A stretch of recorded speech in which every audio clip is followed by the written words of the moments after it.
Bom dia a todas e todos. Sejam muito bem-vindas e bem-vindos aí a mais um ICL Mercado Investimentos. Hoje, segunda-feira, então, dia da gente falar das expectativas aí do mercado para os principais indicadores macroeconômicos brasileiros. Vamos falar também da expectativa para a Bolsa, aquele termômetro que a gente sempre passa por aqui na segunda. Mas hoje também dias aí de importante para falar de outras pautas que saíram. Então a gente vai falar sobre o 13º, vamos falar sobre a seca lá no Canal do Panamá, que pode impactar, na verdade, o fluxo de commodities. Então a gente tem aí uma série de assuntos para falar com vocês hoje. Mas antes de tudo, André, como você está nessa segundona? Bom dia, Débora. Bom dia a todos os nossos telespectadores. Segunda-feira, aquele dia que a gente vai lá e olha para saber o que o mercado está fazendo, se ele passou um bom fim de semana, quais são as perspectivas dele. Mas, além de tudo, a gente tem outras notícias importantes aqui do Brasil, o impacto que o 13º salário mínimo pode gerar na economia brasileira. A gente vai também falar de alguns incentivos fiscais e o impacto que isso pode gerar aí para o orçamento brasileiro do próximo ano. A gente tem a notícia do Canal do Panamá aí que hoje lá a Bloomberg colocou aí um aviso aí mostrando que isso aí pode impactar bastante o preço das commodities, o que pode gerar inclusive inflação no próximo ano aí, não só para o Brasil, mas para o mundo inteiro. Mas a gente sempre começa, né, nosso programa fazendo aquele belo giro pelo mundo. A notícia já está aqui no nosso site para vocês se aprofundarem, né? A gente tem então algumas repercussões que aconteceram no fim de semana e você já tem situações aí na Ásia ocorrendo. Então, Débora, faz aquele giro de sempre que você faz para a gente. Bom, então antes de falar da Ásia, né, eu vou começar aqui falando da sexta-feira, porque a gente teve um movimento bem positivo das bolsas de uma forma global na sexta-feira, justamente porque na semana passada a gente teve uma agenda global mais esvaziada. Saíram alguns dados, então saiu ali dado de inflação da China, saiu dado de inflação no Brasil, mas no geral os dados globalmente foram mais esvaziados. Então o que pesou mais ali no sentimento global foi justamente aqueles pronunciamentos dos dirigentes do Fed, pronunciamentos do Jerome Powell ali em relação à política monetária dos Estados Unidos. Então, um dia que esse tipo de notícia, né, esse tipo de noticiário ganhou peso entre as bolsas. E na sexta-feira a gente não teve nenhuma divulgação global, né? A gente teve IPCA, que foi bem importante aqui no Brasil, mas de forma mais geral a gente não teve nenhuma notícia que impactasse muito, né, que levasse ali as bolsas para alguma direção única, né, por algum motivo específico. Então a gente teve um dia ali de maior volatilidade, mas uma volatilidade ali não impactada por nenhum motivo específico, a não ser o rendimento das treasuries que arrefeceram. Então aqui no Brasil a gente tem ali um impacto até um pouco maior, porque os juros aqui também caíram por conta do IPCA mais controlado, ele ficou até abaixo do esperado, então isso fez ali com que os juros futuros arrefecessem, e a gente teve também essa queda do rendimento das treasuries, puxando esses índices para baixo, né?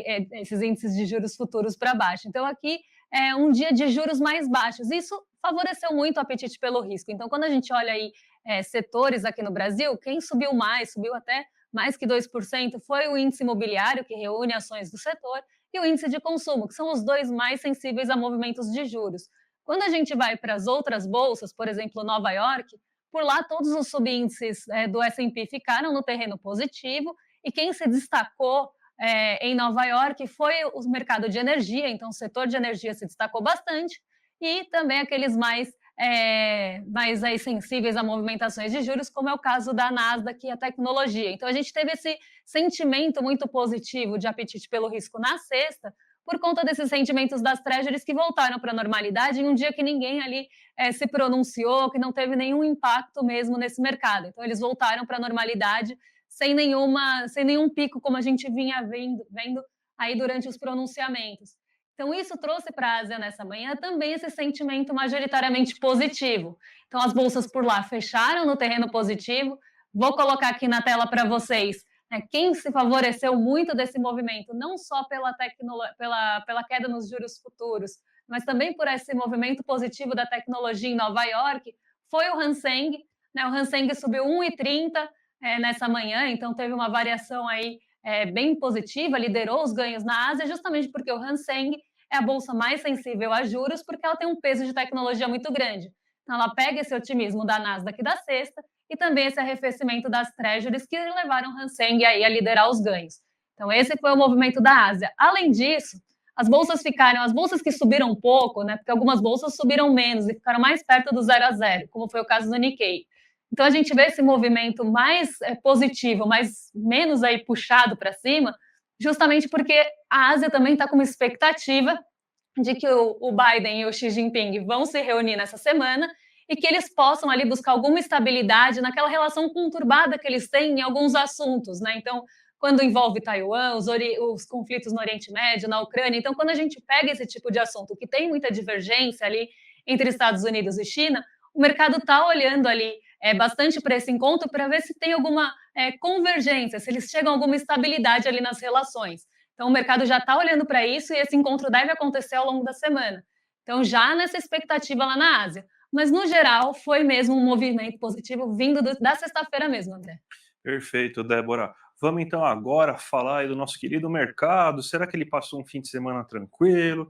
Será que foi agitado para ele? E sempre é o Boletim Fox que dá essa resposta para nós, né? A gente teve alguns dados que surpreenderam a economia semana passada, principalmente dados da inflação.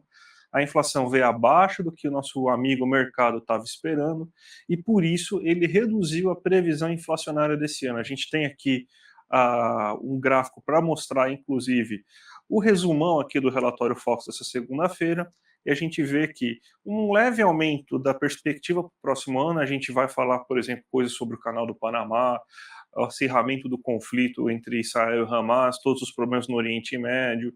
Isso aí deve aumentar as pressões inflacionárias, principalmente de combustíveis. Então, o IPCA do próximo ano está com um aumento de previsão, aí já é a terceira semana consecutiva que aumenta a previsão da inflação para o próximo ano, mas para esse ano ainda tem um bom cenário. A gente vê de novo a inflação surpreendendo na divulgação do IPCA, e o que acontece é que agora ela está em 4,59 de previsão, ou seja, bem abaixo do teto da meta de 4,75. Então, pela primeira vez em 2 anos, a gente não conseguiu nem em 2021 nem em 2022, vai conseguir terminar o ano dentro do teto da meta estabelecida. A meta é de 3,25, o teto da meta é de 4,75, então é isso que vai ocorrer agora nesse momento, né? Então, uma inflação que está abaixo do que você tem assim de previsão em relação a tudo isso.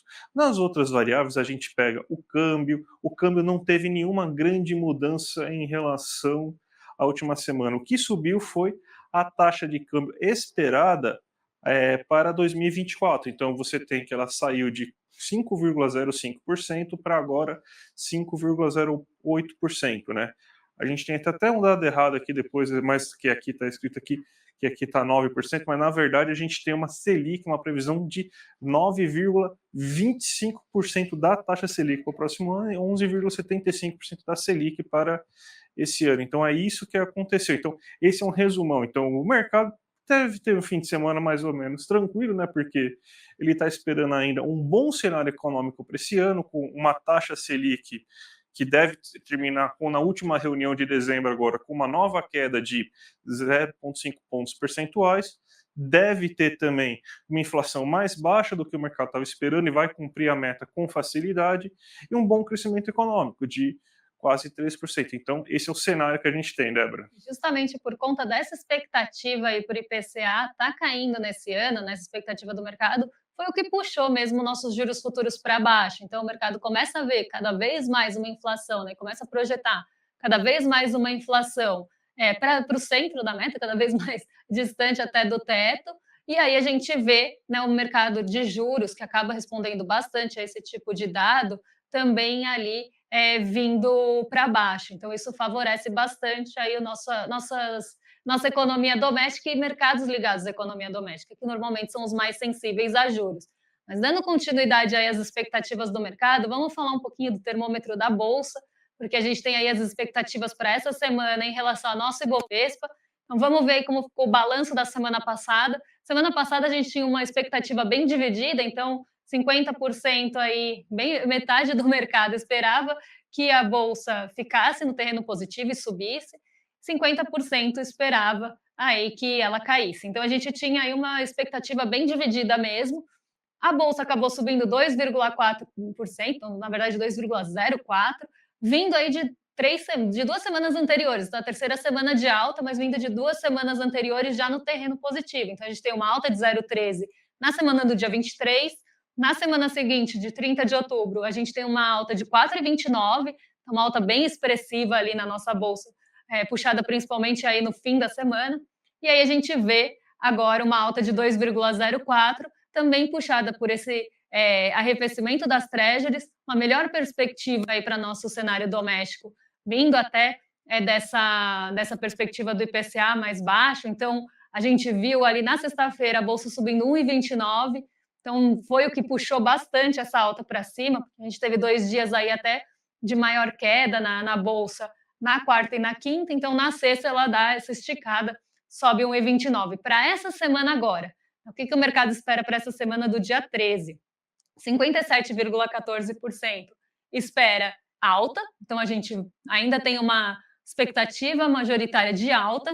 28,57% dos agentes espera que a bolsa possa ficar perto do 0 a 0, então ali perto da estabilidade, nem alta e nem queda.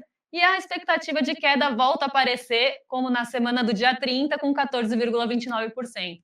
Então, alguns agentes aí esperam, a gente ter um feriado no meio da semana, a gente pode ter alguns ajustes de posição, e a gente também tem uma semana aí que saem alguns dados aqui do Brasil, mas nada aí que possa talvez influenciar mais aqui o nosso cenário doméstico. Então a gente está olhando muito para andamento de agendas ali econômicas, né? O mercado está olhando bastante para isso. Então 14,29% esperam queda aí. Na semana passada a gente não teve queda, né, esperada, mas a gente volta então a esses 14,29 esperando aí a queda da bolsa. Então, ainda majoritariamente positivo o sentimento do mercado em relação ao Ibovespa nessa semana. Vamos ver aí como é que a nossa bolsa se desenvolve. Débora, a gente ainda está aqui com o Haddad fazendo a perseguição aí sobre o déficit fiscal zero, né? E uma notícia importante que saiu aqui em relação aos incentivos fiscais que a economia brasileira dá para muitos de seus contribuintes, né? A gente sabe que tem alguns incentivos, por exemplo, do programa do Simples, o Simples Nacional, lá para pequenas empresas. Então, você tem uma boa quantidade disso, mas não é somente esse tipo de categoria que recebe incentivos fiscais, né? Um dos grandes beneficiários desses incentivos fiscais é, por exemplo, a galera que é pop, que é o do agro, né? O agropecuária, e o pessoal que trabalha com tecnologia de agropecuária, que é as empresas, indústrias que fazem insumos e equipamentos mecânicos, inclusive para a agropecuária, também recebe um caminhão de incentivos fiscais. A gente tem também incentivos fiscais vindos de algumas tributações importantes, como de offshores, tributação dos fundos exclusivos. Então, a gente tem muito incentivo fiscal. Esse ano, por exemplo, a gente já tem, então, que provavelmente você vai ter em benefícios fiscais um montante de 450 bilhões, de 4,29% do PIB. E o Haddad está querendo meio que desmontar essa caixa preta e mostrar da onde estão vindo esses incentivos fiscais e tentar cobrar, falando assim, beleza, vocês recebem incentivos fiscais, mas vamos começar a provar que esses incentivos fiscais estão sendo bem utilizados e vocês estão gerando retornos para a economia brasileira, pelo menos com a mesma intensidade dos benefícios que vocês estão resolvendo, porque para o próximo ano, esse valor que é hoje de 450 bilhões, ele deve alcançar 523,7 bilhões. E o Haddad, querendo chegar no déficit zero, vai ser uma tarefa muito ingrata, tendo que dar um incentivo desse aí, que é quase de 4,5% do PIB, né? Uma coisa, é muito dinheiro que você acaba dando de incentivos fiscais. A gente sabe que os lobbies na Câmara e no Senado são muito grandes, e por causa disso que eles conseguem tantos incentivos fiscais assim, mas vamos ver se o Haddad consegue. Parece que ele vai querer começar a atacar agora, né, algum desses incentivos fiscais aí para conseguir melhorar a qualidade das contas públicas brasileiras. Ele está perseguindo isso, então ele está tentando achar cada vez mais fontes novas de receitas. Vamos ver se com isso ele vai conseguir alguma medida, algum resultado um pouco melhor, Débora. A gente tem notícia aí também do 13º, né? Parece que segundo o Diese, né, saiu uma estimativa que o pagamento que começa agora em novembro, né, no fim de novembro, pode injetar aí 291 bi na economia, né, desse pagamento do 13º. Não, é muito importante, né, o 13º. Primeiro que, assim, o 13º é importante explicar para vocês que não é nenhuma jabuticaba muito diferente, porque quando você recebe o pagamento semanal, que nem geralmente acontece nos países do norte global, que são os Estados Unidos, a Europa, você recebe 54 semanas, se eu não me engano, são 54 semanas que tem no ano, né? Só que daí você fica, basicamente, quando você recebe isso em forma mensal, você perde 4 semanas a mais no ano. Então, o 13º nada mais é do que uma recomposição dessas semanas que você trabalhou, porque a gente sabe que existem semanas de existem meses de 5 semanas, né? Muitos meses de 5 semanas. É só a gente pensar naqueles meses intermináveis, né? Agosto é um deles, o agosto nunca termina, né? Março também, março é um mês interminável também, né? Então a gente tem esses meses intermináveis, e você tem então essa recomposição salarial vindo aí para justamente para você ganhar daquelas semanas que você deveria ter ganhado, mas não ganha. Aí o que acontece? Quando você tem um montante desse vindo nos últimos 2 meses da economia, isso aí é um ótimo sinal para aquecer serviços, aquecer comércio, pagamento de dívidas. O brasileiro ainda está um pouco endividado, mesmo com todos esses programas de desenrola e tudo mais, você ainda vai ter alguns pagamentos de dívida ocorrendo. Então são 291 bilhões que vão entrar para as empresas, vai entrar para o comércio, para o barzinho, para o restaurante e tudo mais. Então, é muito importante, isso daí demonstra a importância que o 13º salário mínimo tem, mesmo com alguns liberais achando isso um absurdo, né, mas é muito importante você ter um 13º salário mínimo, né, e é por isso que provavelmente a gente vai ter um quarto trimestre muito mais aquecido do que o terceiro, e a gente deve terminar 2023 numa ascendente econômica, Débora. E até se a gente pensar, né, a gente já tem a sazonalidade ali de fim de ano, que traz ali aqueles gastos dos brasileiros aí com as compras de Natal ou com as compras para preparar ali ceia, esse tipo de coisa, então isso já deve dar uma impulsionada, e a gente vem aí com o 13º também injeta esse dinheiro, justamente aí o que o André estava explicando, que pode ser usado tanto para ali amortizar alguma dívida, mas também para comprar ali alguma coisinha a mais, né, aquele gás ali na economia no fim do ano. Então essa sazonalidade do fim do ano ela é bem marcada por esse tipo de evento, né? E isso deve, então, puxar a nossa economia urbana para cima. E vamos seguir aí com a nossa agenda com vocês aí, porque a gente vai falar agora também do resultado consolidado dos fundos de investimento. Muitos aí de vocês podem ter fundos de investimento, e a gente tem um balanço, né, que é divulgado todo mês pela Ambima. Os dados foram divulgados na sexta-feira à tarde, eles estão fechados até o dia 7/11, tá? Então, até o dia 7 de novembro. E aqui a gente vê, né, como é que esses fundos performaram no ano, nos 12 meses e no mês até o dia 7 de novembro, e como é que ficou o patrimônio líquido em bilhões de reais nesses fundos, né? Na verdade, nas categorias de fundos de investimento segundo a Ambima. Então, a gente vê que algumas categorias elas estão estáveis, como é o caso dos fundos de renda fixa indexados, que não tiveram ali uma mudança muito brusca de patrimônio líquido entre setembro e outubro, mas a gente vê alguns fundos ali diminuindo o patrimônio líquido, como é o caso do índices de ações ativos. O que são fundos ativos de ações nessa categoria? São aqueles que não seguem o Ibovespa de perto, mas tentam superar o Ibovespa. Então, eles podem sair ali da carteira do Ibovespa, buscar outros tipos de ações para tentar ganhar acima do índice.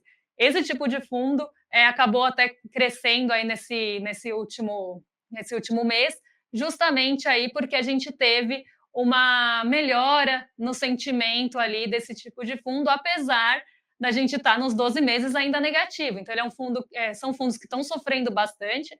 A gente vê aí queda de 0,36% nos 12 meses, mas esse ano com uma alta de 7,21%. Então, a gente vê um fôlego maior esse ano, mas os 12 meses acumulados aí ainda mostrando uma dificuldade de ficar positivo, que não acontece nos fundos que seguem o Ibovespa, né? Então, os fundos que seguem o Ibovespa nos 12 meses estão um pouquinho melhores e também estão melhores aí no ano de 2023. Então, quando a gente olha ano, a gente está olhando de janeiro até dia 7 de novembro. Quando a gente olha 12 meses, a gente está olhando 12 meses para trás. Fundos de multimercado macro, que são aqueles que tomam posições mais longas, e normalmente até tem mais volatilidade, porque eles montam posições que vão ficar ali perdurando durante bastante tempo até maturar a estratégia. A gente também teve uma estabilidade.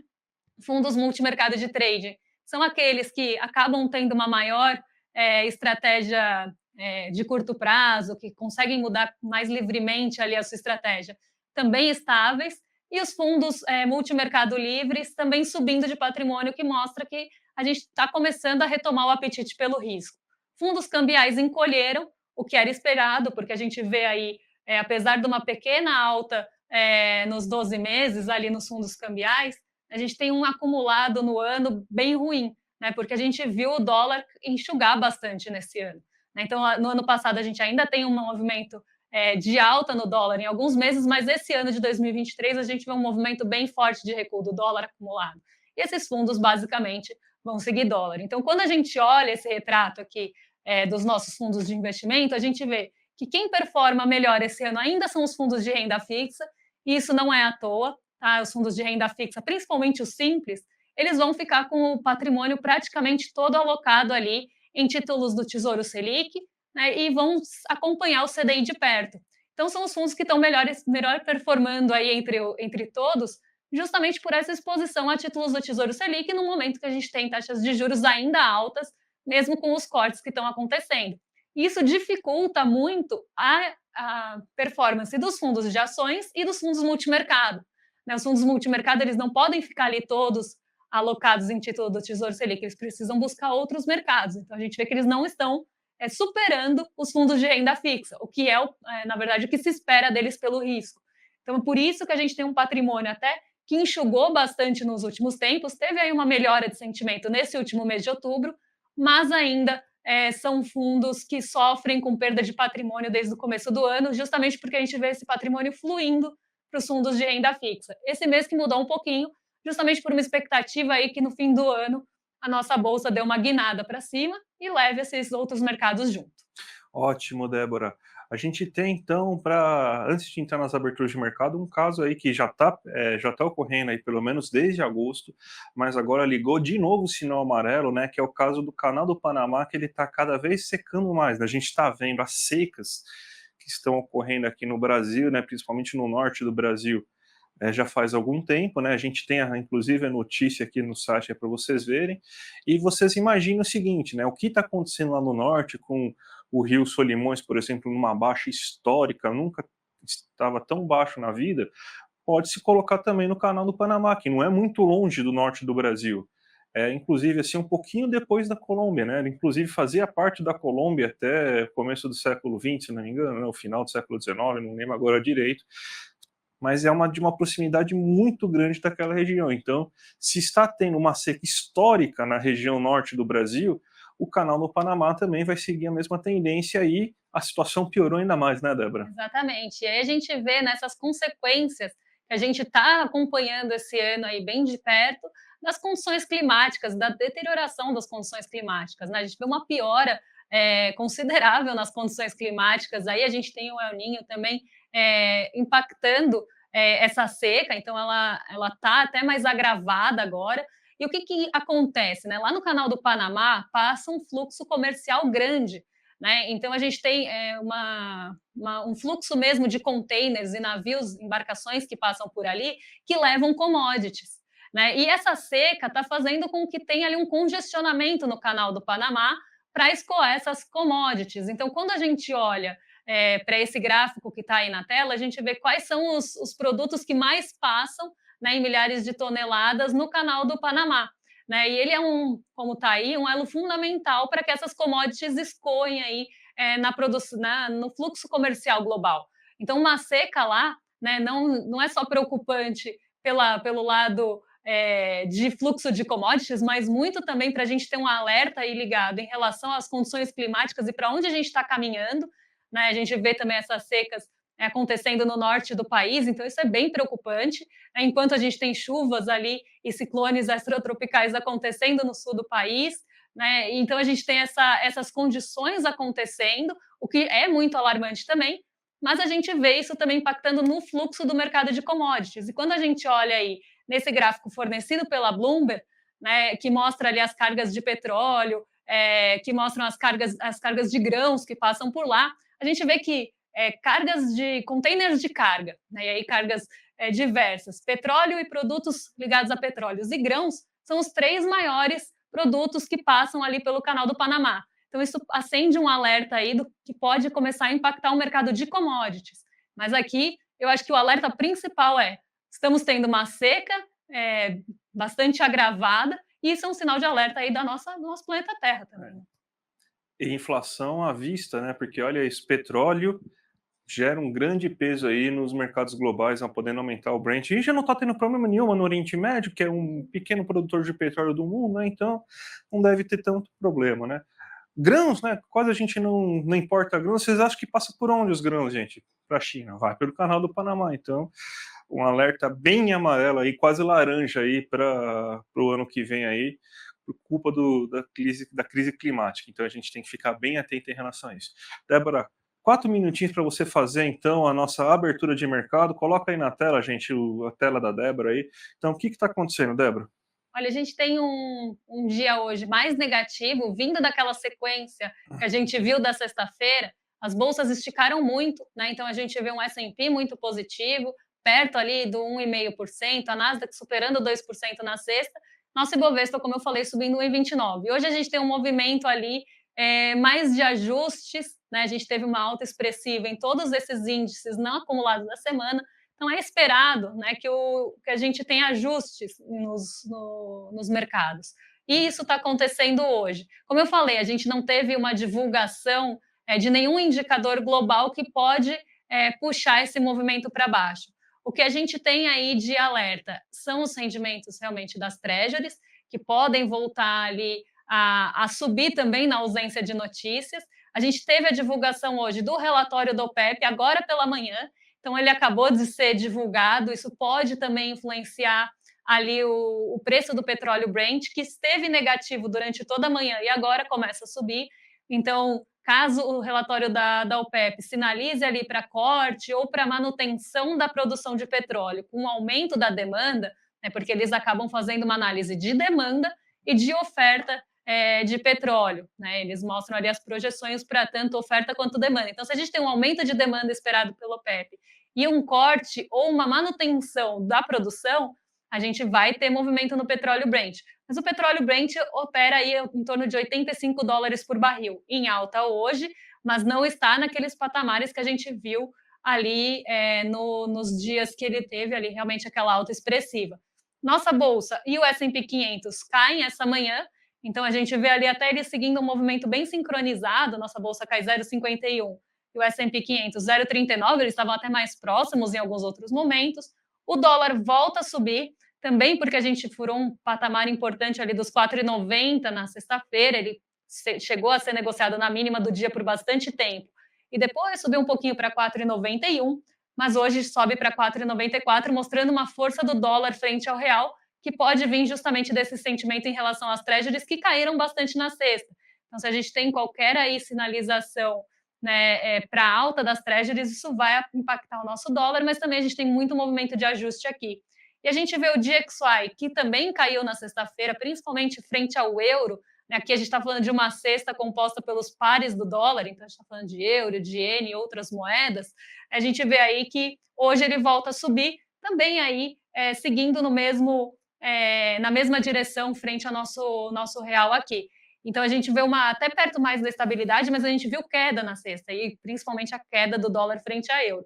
Então aqui um movimento bem de ajuste em um dia que a agenda global está mais esvaziada. O que a gente tem de importante mesmo que fica no radar hoje foi o relatório Focus e também aí o relatório do OPEP, que acabou de sair junto à abertura dos mercados. Então os mercados começam a digerir esse relatório agora. Então, esse é o retrato aí da nossa abertura. Amanhã vamos fazer, então, um levantamento mais completo aí desse relatório da OPEP para mostrar para vocês, tá bom, gente? Então, acho que por hoje já deu, né, Débora? Mas vamos lá para os nossos recados, porque a partir das 5 horas da tarde você já fica aqui com o ICL para acompanhar a programação da noite. Temos às 5 horas o Rolê ICL do William De Luca. Então, já aproveitem aí, antes de começar a ver também o ICL Notícias segunda edição, com a nossa dupla de Chicos preferida, né, a Chico Pinheiro e o Chico Sá, junto com a Gabi Varela. E às 7h30 temos o Sinapse, com a Robertinha Garcia e o César Calerron. Então, das 5 às 8h30 já tem programação para vocês aí a noite inteira, aí, comecinho da tarde, para vocês aproveitarem. E a partir de amanhã, vocês já sabem, 7 horas da manhã já tem também programação aqui com o Desperta, SL Notícias, primeira edição, o Em Detalhes ali aprofundando o assunto do dia e a gente aqui a partir das 11 horas para trazer todas as atualizações em relação ao mercado de investimentos, aos principais assuntos econômicos, e amanhã a gente vai trazer aí a atualização do relatório do OPEP para a gente entender para onde está indo o petróleo. Então, um bom dia para vocês e até amanhã. Até amanhã, gente. Tchau, tchau. Fala, turma, que sucesso foi o lançamento do primeiro documentário original ICL, De Quanta Terra Precisa o Homem. O documentário que revela a verdade sobre o MST, o maior movimento social do mundo. Dezenas de milhares de pessoas assistiram ao encontro, ouviram um debate de altíssimo nível, com a presença do João Pedro Stedley, coordenador nacional do MST, e vários outros nomes incríveis, e saíram de lá, com certeza, com uma outra visão sobre o movimento, mas principalmente uma outra visão sobre o conflito no campo no Brasil. Se você perdeu esse debate, que inclusive trouxe vários trechos do filme de uma maneira inédita, a gente resolveu permitir que o replay fosse liberado por alguns dias para você poder assistir. Então clica agora no link que vai estar aqui e assiste a esse replay enquanto ele ainda está no ar, porque ele vai ficar no ar por bem pouco tempo para as pessoas que estavam inscritas e perderam essa oportunidade. E para você também, que soube disso agora. Não perde essa chance não. É um tema muito importante e foi um encontro histórico. Conto com a presença de vocês. Um abraço.